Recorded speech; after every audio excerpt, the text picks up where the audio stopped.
Graça e paz, irmãos e irmãs, bom dia. Que a paz do Senhor esteja com todos vocês. Neste dia maravilhoso que o Senhor nos providenciou novamente. Amém? Para estarmos aqui compartilhando um devocional. Hoje quero compartilhar com vocês a palavra que se encontra em Jeremias, no capítulo de número 2.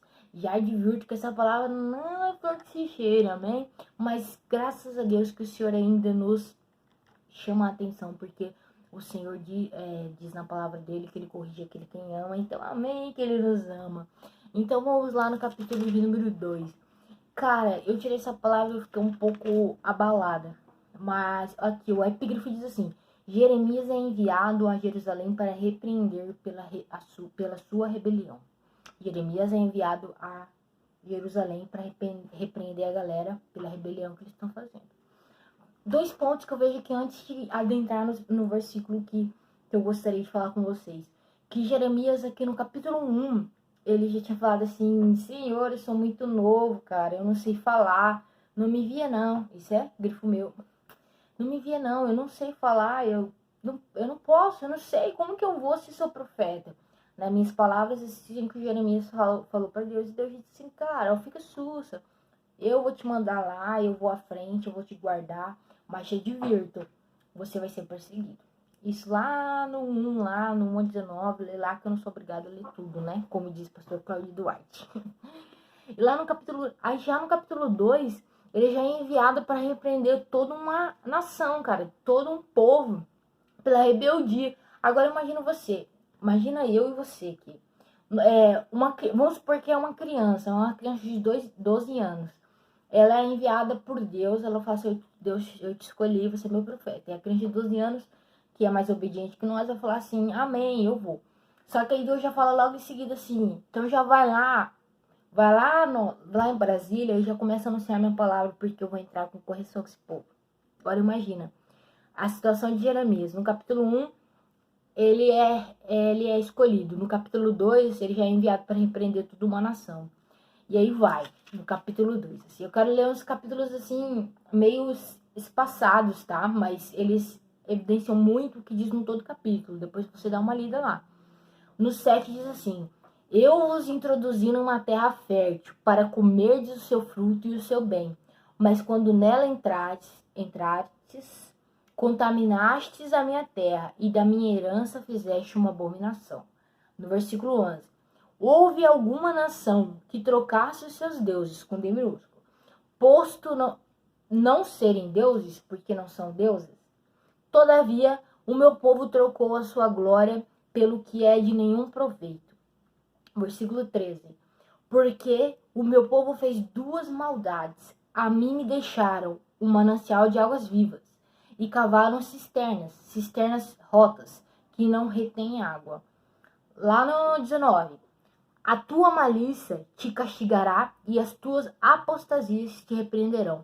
Sabe, pois, e vê que mal e quão amargo é deixares ao seu Senhor teu Deus, e não teres o meu temor contigo, diz o Senhor Jeová dos Exércitos. Amém? Pesadérrimo, né? Eu sei. Mas o que eu quero compartilhar com vocês, o que eu consegui abstrair desses versículos aqui, desse capítulo aqui. No 7, eu vejo que o povo ele tinha uma promessa, assim como nós. Eu tenho certeza que cada um de nós temos uma promessa. Não uma promessa de salvação, promessa eterna, mas uma promessa para aqui, para agora, para a terra.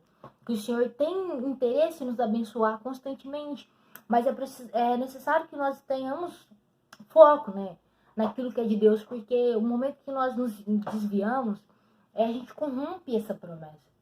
Foi o que aconteceu aqui com o povo de Israel. O Senhor tirou ele de uma escravidão e levou para uma terra prometida, a terra que manava leite e mel, onde os cachos de uvas tinham que ser carregados por 2 homens. Então era muita bênção. Então eles saíram de um lugar que eles comiam cebolas, pepinos, lá no Egito, para comer cachos de uvas gigantes. E o Senhor fez isso. Levou eles de uma terra de escravidão para a terra da promessa, mas a primeira coisa que o povo fez quando chegou na terra da promessa foi desvirtuar a promessa, foi começar a corromper, a abominar as promessas. E aqui no 7 Deus diz assim: vocês começaram a abominar a minha herança, você abominou a terra que eu dei para vocês, vocês abominaram. E o que ele quer dizer com essa abominação? foi com o levantamento de deuses. Eles começaram a adquirir o posicionamento, como que eu posso falar? O comportamento dos pagãos. Ou seja, no momento, lá no Novo Testamento, em algum lugar lá no finalzinho, tem uma palavra assim que diz assim: as más companhias corrompem os bons costumes. E foi o que aconteceu com o Egito, com o povo de Israel depois que saiu do Egito. Eles encontraram um povo lá próximo à Terra Prometida e ao invés de se separar, porque os costumes eles não batiam para eles, eles eram más companhias. Por quê? Porque era totalmente oposto. Nós servíamos um Deus e eles serviam vários deuses. E nisso, e a gente não tinha lá tinha essa separação. Eles não se separaram. O que começaram? Começaram a se relacionar entre eles, os filhos deles casando com mulheres pagãs e vice-versa. Porque isso, Deus já havia determinado que não podia acontecer antes de eles chegarem na Terra Prometida. Então eles começaram a abominar a promessa de Deus. Isso no 7. E o que eu entendo aqui? O Senhor ele vai levar a gente à terra da promessa. Aquilo que ele prometeu ele vai se cumprir. Mas que nós tenhamos a sabedoria, o discernimento de não corromper essa promessa. Por quê? Porque a promessa sem Deus é maldição. Como assim, cara? Você vai entender. A gente vai chegar lá no 19. Você vai ver. Vamos lá pro 11. Calma. Aí no 11 diz assim: houve alguma nação que trocasse os seus deuses por não serem deuses? Todavia, meu povo trocou sua glória pelo que não é de nenhum proveito. Eita! E aqui é absolutamente a mesma coisa. Ele fala assim: eu fiz grandes coisas por essa nação. Eu fiz grandes coisas por vocês, mas vocês pegaram e viraram as costas para mim por algo que não pode fazer nada por vocês. O que eu vejo aqui? Trazendo para hoje numa visão interna. O Senhor ele quer nos dar salvação. Ele quer que tenhamos um lugar no céu com Ele. Ele quer que tenhamos paz. Entramos num lugar que não há choro, que não há dor mais, que não há depressão, que não há rejeição, que somente há alegria, louvor e adoração a Deus. É neste lugar que Ele quer nos levar. Mas para isso é necessário vencer aqui na terra. Vencer o quê? Vencer a você mesmo, a mim mesmo, as nossas vontades carnais, do ser carnal. Porque o nosso ser carnal, ele milita, ele luta contra o ser espiritual que há em nós. Então aqui Deus fala assim, cara, eu não vi nenhum pagão trocando os deuses dele porque eles não são deuses, mas eu vi vocês trocaram o verdadeiro Deus por eles, que não servem de nada para vocês. Então Deus fala assim, cara, eu vejo aqui, né? Estou extremamente decepcionado com vocês. Porque eu te dei tudo e você escolheu alguém que não te deu nada, que não pode fazer nada por vocês. E aqui no 13 diz assim: porque o meu povo fez duas maldades. A mim me deixaram o manancial de águas vivas e cavaram cisternas rotas que não retêm águas. E eu fiz uma breve pesquisa, né? Porque eu não sou detentora de todo conhecimento ainda. E eu fui ver o que são mananciais. Mananciais são lugares que podem ser superficiais, né, à vista, ou subterrâneos, de águas que são para distribuição pública, ou seja, você pode tomar essa água, ela é boa para tomar. Aí eu já vejo que, já imagino uma bica d'água, né, porque eu conheci bica, agora eu quero usar em todos os exemplos, a bica d'água que eu vi. E aqui diz assim que é um manancial de águas vivas, mas só que eles pegaram e fizeram o quê? Eles tinham um manancial, eles tinham de onde tirar uma água boa e potável para tomar. Mas aí eles escolheram, eles mesmos cavarem a própria cisterna. Ou seja, mais ou menos parecido com um poço, o próprio poço deles. Só que a água de poço, se fizer pesquisa, ela não é segura. A água de cisterna não é segura. Por quê? Porque ela capta a água do chão, mas ela também capta as coisas ruins do chão. Então, dependendo de onde ela é cavada, aquela água lá vai ser ruim, vai ser prejudicial à saúde.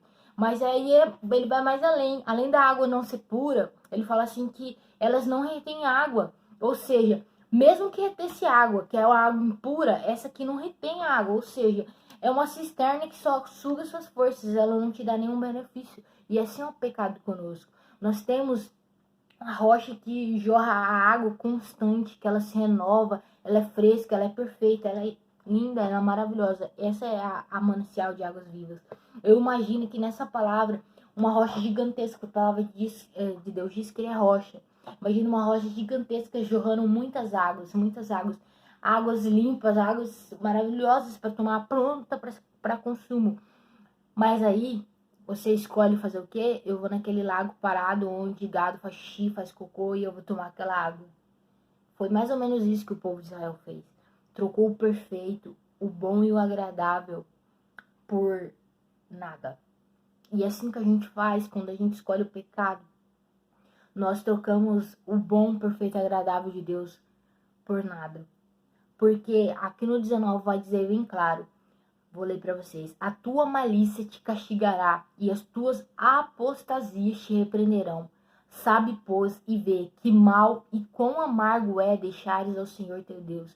E não teres o meu temor, o meu temor contigo, diz o Senhor dos Exércitos. Cara, aqui no 19 é evidente, quem castiga o povo de primeira que não é Deus. Aqui, ainda Deus não entrou com juízo com esse povo. Quem castiga o povo é as consequências dos próprios atos deles. Aqui, ó, diz aqui, eu não tô inventando, ó.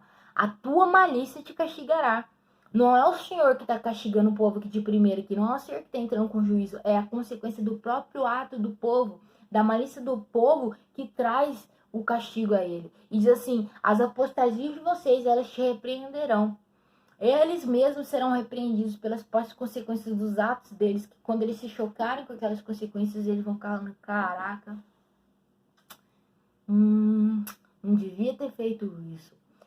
Aqui a própria Bíblia diz assim, aí Deus fala assim, e você vai ver quão amargo é me deixar e não ter o temor por mim. Mas, calma, que o Senhor ainda nos deixa a porta aberta de arrependimento. Glória a Deus por isso, Deus. Porque lá no 3, que eu não vou ficar só na exortação não, amém? Lá no 3, lá a partir do 13, Deus vem falando com o povo, corrigindo o povo até o versículo 13. Aí no 13, e eu quero ler o 13 e o 14, no 13 eu quero ler uma frase, no 14 eu quero ler uma palavra só, pra gente encerrar, porque o vídeo tá bem longo. Diz assim, no 13, do capítulo 3 de Jeremias, somente reconhece a tua iniquidade. No 14, convertei-vos, ó filhos rebeldes. Duas frases, na verdade, não ele é só uma palavra, mas amém. Cara, eu quero ler que eu li essas duas frases porque elas me chamam muito a atenção. Porque o Senhor, ele tá corrigindo o povo ali de algo que já fez. Às vezes Deus está permitindo que você veja esse vídeo porque ele tá te corrigindo de algo ou ele quer te prevenir de algo. E amém que o Senhor ainda nos avisa e ele não faz nada sem antes comunicar aos seus profetas. E eu creio que eu sou profeta de Deus na sua vida e eu sei que você é profeta de Deus na vida de outras pessoas. Então, essa palavra aqui, no capítulo de número 3, no versículo 13 e 14, Deus dá a direção do que devemos fazer para voltarmos a Ele. É somente reconhecer a iniquidade. Você reconhece que você pecou, você reconhece que você errou, você reconhece que você se irou, você reconhece que você fez isso, aquilo. Reconheça. Mas não fica só no campo de pensar que você reconhece, tudo bem, eu errei, mas continuar fazendo. Não. Converta-os. E a conversão é a mudança de caminho, é a mudança de atitude, é a mudança de caráter. Isso foi pregado bastante na minha igreja no ano passado e eu gravei essa palavra no meu coração para não pecar contra Deus. E eu quero que você guarde essa palavra no seu coração também para não pecar contra Ele, porque é muito sério isso. Nós devemos nos arrepender, reconhecer a nossa iniquidade, mas devemos também nos converter dos nossos maus caminhos, porque só assim, então, o Senhor vai cumprir as promessas dele. Porque logo em seguida do 14, ele diz assim, e vos darei pastores segundo o meu coração, que vos apacente com ciência e com inteligência. E começa a falar da multiplicação, de tudo que ele vai fazer naquela nação. E no 17 ele fala assim, naquele tempo chamarão Jerusalém o trono do Senhor. O que eu entendo para encerrar o 17, para encerrar de verdade agora. O 17, trono é onde um rei governa. Deixe o Senhor ser o governador da sua vida. Deixe que todas as situações que aconteceram ou que vão acontecer, lembre-se disso. Reconheça a sua iniquidade, converte o seu caminho e deixe que o Senhor governe sua vida. Se deixe ser o trono do Senhor, porque as pessoas vão olhar e ver você e dizer verdadeiramente há um Deus. E esse Deus, ele é vivo. Amém. E não importa o que você fez, não há nada tão ruim que não possa ser perdoado por Deus ainda. Porque a palavra de Deus diz ainda que a graça ela é de graça, mas não foi de graça, não se engane, tá? Ela é de graça para mim e para você, não devemos fazer nada a não ser nos arrepender, reconhecer e converter os maus caminhos.